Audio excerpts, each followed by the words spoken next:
कारागिराच्या कामाच्या टेबलावर एक नजर टाकूया।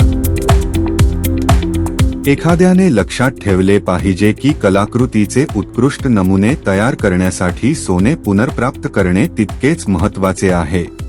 टेबलमधील खालील पॅनेलवर एक नजर टाका। टेबलवर काम करताना धूळ निर्माण होत असल्याने ती दिलेल्या पॅनेलमध्ये जमा होते। जे लोक कॉल डस्ट कलेक्टर्स म्हणतात त्यांना टेबलचे कार्य देखील माहीत असणे आवश्यक आहे। आता टेबलमधून धूळ कशी गोळा केली जाते या प्रक्रियेचा शोध घेऊया। इकडे मोटर पहा। ही मोटर धूळ गोळा करण्याच्या प्रक्रियेत मदत करते।